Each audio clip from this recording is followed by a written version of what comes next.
Hello and welcome to Sage's Tabletop Table Talks. I'm Sage, this is my tabletop, and I'm going to talk to you about tabletop role-playing games. So, what's the worst class in Dungeons & Dragons? There's really only two answers to this, and we're going to fix one of those two classes. So let's talk about how we would fix the Ranger in Dungeons & Dragons. 2024 did some okay changes to the the Ranger, but honestly, none of it really did what needed to be done. I'm gonna fix the Ranger, and I'm gonna do so. I'm gonna try to do some things to fix the Ranger. I'm gonna do so without doing what Wizards of the Coast keeps doing, which is keep giving it really shitty fighter abilities. First of all, Hunter's Mark is fucking stupid. I hate the Hunter's Mark. It completely, and of course, for the first time in a week, my cat Jelly decides she's gonna bother me because I'm sitting here recording. Hey Jelly. Anyway, which they keep giving, they give the players the Hunter's Mark, which is thematically such a weak ability.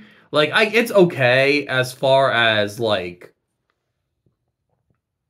what it does, but it would just fit thematically so much closer with a samurai, knight, or, like, fencers type class. Because it is, you know, you choose a target, and you get some bonuses against that target. You basically call a challenge out to that target. That doesn't feel like a hunter. You know, it's like, oh, well, he's targeting his prey. But if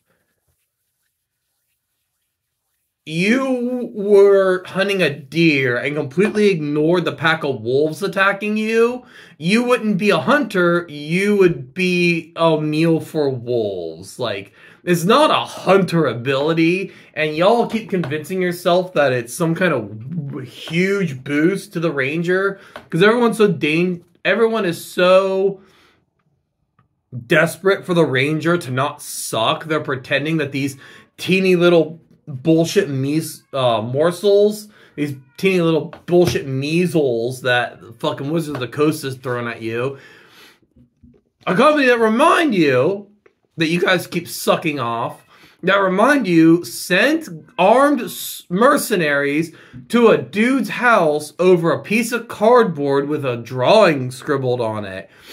And y'all just forgot about that because D&D's like, hey, guess what? At the Keystone at level 20, druids get an average of 2 more damage on their Hunter's Mark. And y'all are like, yay! Yay! We love you! Oh, we love you, Wizards of the Coast! We completely forgive the fact that you pointed a gun at a guy's face over fucking Magic the Gathering cards. And this is why I fucking hate my fellow tabletop gamers. I'm actually working up another Fuck This Community video soon, so get ready for that. But, anyway, so let's actually work on making a Ranger good. For those of you who are trying to do kind of, I don't want to say OSR, because I think the OSR community is kind of garbage ass too, but people who are trying to do, like, this kind of tabletop gaming that are heavily inspired off of any edition of Dungeons & Dragons. And let's give the Ranger something that feels like a Ranger that would actually work. So obviously, favorite enemies is a huge mark of the Rangers. And Gel, come on. And of course, the modern favorite enemy isn't even a favorite enemy anymore. It is literally just like a challenge ability. Like I said, that would fit so much better in like a knight type class or a samurai type class, where you like point to a target and be like, this guy. And even then, it needs built on more than just an extra D6 damage and like what, +2 to hit or some bullshit like that. So let's keep the favorite enemy very similar to how it was in 3rd edition, but let's mix some things up, shall we? So the first thing, obviously, first thing I would change the favorite enemy is give it a couple extra bonuses. Things like, maybe a +2 to hit, And then half your level 1 damage. Extra damage to whatever type of target your favorite enemy is. And maybe gives +2. That +2 goes up to a +4 or a +6 as time goes on, giving you actual big advantages to hit that particular type of target. The other thing is, I know nobody remembers this, but if you actually played a ranger and enjoyed playing a ranger, like dug into it, the favorite enemy did more than just +1 hit, +1 damage. The favorite enemy actually gave you bonuses to intimidate with those kind of creatures, survival checks to track them, and you could do this. Like, you could give the favorite enemy, like, okay, what do you have? You have a advantage on social interactions with said creature, or you could keep it just intimidate, but I think, well, I don't know, you might want to avoid maybe just intimidate and bluff. You know, advantages on, you know, the following skills, you know, survival to track them, intimidate, bluff, handle animal for animals, and any applicable lore skill, like knowledge arcana or knowledge arcana, knowledge history, or knowledge, religion, knowledge nature, whatever. I don't think they have knowledge nature anymore. But, you know, they're not called knowledge skills anymore. It is just like, oh, insight. You want to give them advantage on insight with that creature as well. That way, the ranger does more than just be a shitty fighter. You know, they have a purpose outside of just swinging a sword, or, well, technically 2 swords, or firing a bow. I do like how 2024 let the ranger just kind of pick the weapon styles he wants to use. It's like, oh, you can be a ranger with a single greatsword. That's fine, whatever. And I do like that. I think that, especially martial classes, but honestly, all classes need to just have more diversified arsenals when it comes to fighting. Why can't my wizard wield a short sword? Gandalf had a short sword. Like, if the wizard is supposed to be Gandalf, which he's not, he's a D&D wizard, like, but yeah, like, we all pretend that Gandalf was the inspiration for D&D wizards. He had a short sword, why can't mine? Likewise, you know, my ranger should be able to use a great sword, or, you know, a fucking crossbow. He shouldn't be limited to 2 swords or a longbow. So I do like that change, but the other big change I would give to the ranger's favorite enemy is, you know, give them multiple favorite enemies. So, like, at level 1, they might have 1, but maybe at level 4, because level 4, universally, they get the ability score change. I don't know, you could probably give it level 5. The codified levels in D&D can make some of the stuff kind of awkward to build. Because, like, at level 3, everybody now gets their subclass. At level 4, everybody gets their ability score boost. ASB, their ability score boost. So, like, maybe level 5, and hell, fuck it, let them start with 2 favorite enemies, and at level 5, give them a 3rd. But the other thing I would do is allow them to change one of their favorite enemies at a long rest. So, you're taking a long rest, and you can prepare for whatever. It's like, okay, so, you know, my favorite enemies might be humans and beasts. So, you know, and then after a long rest, be like, okay, well, we're no longer chasing these bears that are attacking people, and now we've gotten to a point where we are about to infiltrate a graveyard and we're going to face a bunch of undead. So I'm going to swap out that favorite enemy for another one. And, you know, or you could argue thematics all you want. I have a thematic change for it, but honestly, magic exists in this world, and rangers are supposed to be somewhat of a magic class. They're primarily martial, but they do have a magic hint, so you could just say that they use, you know, guidance from nature spirits to aid them. But honestly, what you could do is be like, okay, So, you know, you've changed your favorite enemy from beast to undead. So, you know, you take, it's like, oh, what are these? Well, these are my, so these are my human hunting arrows. You see, the head of these arrows have a particular sharpness to them. That's really great for piercing armor, whether it's leather or metal. So these that I'm taking these are my beast hunting arrows. They have a slight hook on them. They're not as great at tearing through armor, but once they get inside, animals tend to react to pain violently, instinctually, where a hardened soldier might not. So these hooks mean that when the pierces the animal and it snaps and runs or gets angry, that thing cuts and does more damage to them, versus these particular arrows that I use for fighting soldiers that are much more, you know, this little hook doesn't matter if I can't pierce through their chain shirts. What are these? Well, these are my undead hunting arrows. So they're not full silver, but I have this paint that is a slight silver concoction, and it's not enough to like completely destroy undead, but the silver paint I use on the head of my arrows gives me the, it's just enough to help pierce the kind of hardened leathery skin that a lot of zombies and creatures like that have. And it's just enough that it still does give some slight effication to undead creatures. So, you know, and this, okay, well so now what he's done is he's taken his beast hunting arrows, kind of put them off to the side, taken his undead arrows and, you know, maybe made them more prominent in his quiver. And okay, so what are you doing? Oh, well, see, these are my notes.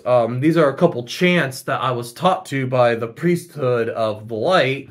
And these chants kind of, they're just a little bit, you know, they're not like a cleric's turn, but they just are just a slight asking a favor for blessings against these undead creatures I'm going to do, as opposed to the beast where I took, you know, a bottle of pheromones and dabbed on myself to make the beasts more timid around me, or to hide my human scent from the beast. Well, I don't need to do that ritual. I can now do this chant that prepares me for the undead. And also, so, you know, before with the, you know, beasts, I spent a lot of time with these pad shoes, and I had these heavy bracers that were kind of noisy, but what'll help me protect from, you know, bites. I don't need that, so I have a little more mobility in my hands, and I'm going to take these smelling salts because they allow me to help open my nose, because, you know, undead being rotting give off a particular stench. It'll help me give me a second or two heads up when undead are coming, because I can smell them. It's a second or two sooner. And so you could have your characters do these little rituals where they're preparing their gear and everything, you know, for their particular enemy. And Pathfinder did an interesting thing where they gave them actually, to help with the I don't have subclasses built yet, but if you guys want to see it, I absolutely could. Maybe design my version of a ranger and their subclass, give them 4 subclasses to use. But one of the other things you could do is at, let's say, level 10, if they're facing an enemy of their favorite enemy type, they can overcome that enemy's resistances, weakness, or as enemies' resistances and immunities. Like, okay, this particular enemy is immune to slashing damage. Well, even though he's using a sword, the enemy is no longer immune to slashing damage simply because he understands the enemy's anatomy so well that he can use those cutting motions in a way that is still effective against that creature, or has treated his weapon through rituals or small chemical changes to affect the enemy that would normally be immune to slashing damage or whatever. Making them highly specialized fighters. And then Pathfinder gave them a favored terrain, which I love that. But much like the favorite enemy in older editions, You pick it at a certain level, and then that's it. That's all you get. No more. And once again, I think that giving the player the opportunity to change them at a long rest would do so much more. Because you imagine, okay, I'm under, we're going into a cave. I have prepared my cave dwelling gear. I've got, my I got kind of reflective bits on my armor to help, the lighting situation, or maybe I'm wearing a particularly dark to help my stealth. I've got, maybe a harder hat this time around. I've put something on my head to help protect anything falling on my head from cave-ins.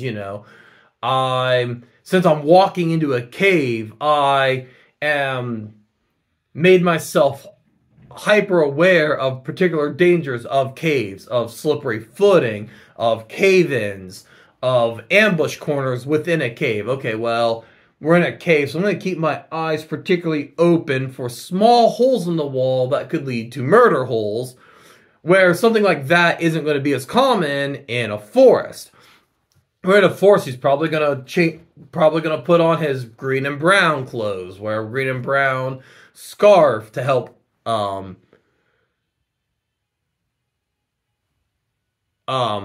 in with the forest. Maybe he'll get boots that are slightly less hardened and just hardened soles, so less worried about things falling on his feet and more worried about being able to traipse across extremely uneven footing. He's going into a forest, so he's made himself hyper aware of making sure he's constantly keeping a slight look up for ambushes from treetops, things like that. He's particularly aware of this, making himself aware of the sounds of leaves being crunched, where that wouldn't be as important in a cave. And so, give them, a couple of bonuses when fighting on their favorite terrain. Maybe give them a +2 to AC if they're within their favorite terrain, because they are using tactics that grant combat bonuses, particular footwork, or using the environment to help protect them. Give them at maybe even not at level 1, but at level 10, there's no longer, if they're in their favorite terrain, they're just immune to difficult terrain. It doesn't matter how much overgrowth there is. As a ranger, they're prepared to move through the brush, move across muddy floors, things like that. And, you've now created a class that is built around preparation and specialization. And, like I said, they should be particularly powerful against their favorite enemies. And a DM can balance that. You can have, it's okay, what are your favorite enemies? Well, right now it's undead and beasts. Well, go ahead and give the undead a couple of human minions that the ranger isn't particularly prepared to fight, but a character like a fighter, a paladin, or a barbarian would be much more universally able to combat. A ranger shouldn't be useless in this situation, but he shouldn't be toe-to-toe with a fighter against someone that isn't his favorite enemy, but against someone that is his favorite enemy, he should outclass the fighter. It creates, and also, like I said, give them stuff to do outside of just combat. If it's in their favorite terrain, they get advantage on, because it'd be passive perception, would be if somebody's trying to ambush you. But give them just a bonus. Okay, you get +2, and at level 10 it becomes +5 to your passive perception when you're within your favorite terrain. If you're underground, your passive perception goes from a 15 to a 17 now. Little boost, but it is something that would be helpful. It's something that might catch more things that are you wouldn't had you not had that boost. Because, you're in your particular zone, so you are more aware of your surroundings than somebody who's a fighter who's just kind of generically ready for a fight. But you spent, the last 8 hours preparing yourself mentally and equipment-wise for this particular excursion. I think that is at the crux what I would do with the Ranger. Maybe give them a handful of abilities. Like, I think they had some interesting abilities, like resistances against Fey magic, which is cute, but a lot of those resistances that came from 3rd edition are so highly specialized, and it's kind of a problem with defensive abilities. Is it something that you, the player, have to rely on the DM to activate as opposed to you activating yourself?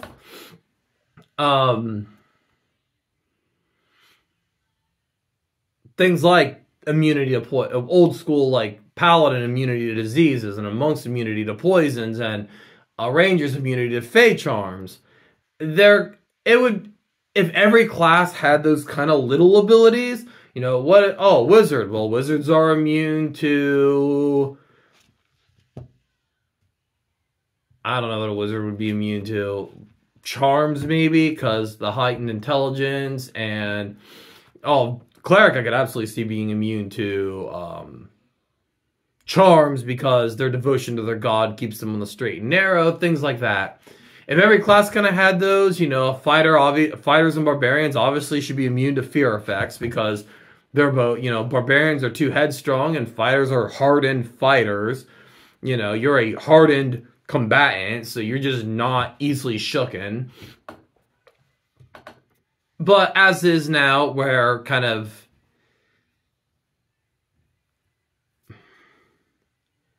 a defensive ability in Dungeons & Dragons, in most TTRPGs, honestly, and offensive abilities are not weighed the same. A defensive ability is going to be universally weaker than an offensive ability of a similar scale.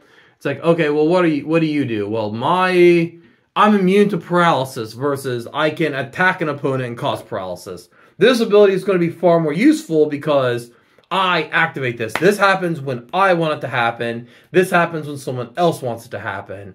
So for them to be then it would have to be something like they have to make a save versus I'm just straight immune. That's closer to... Those are on a more similar scale than just...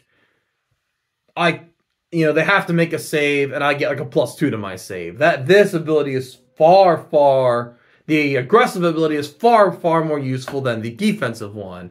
And this is from somebody who likes playing tanks and will take every immunity you can give me under the table.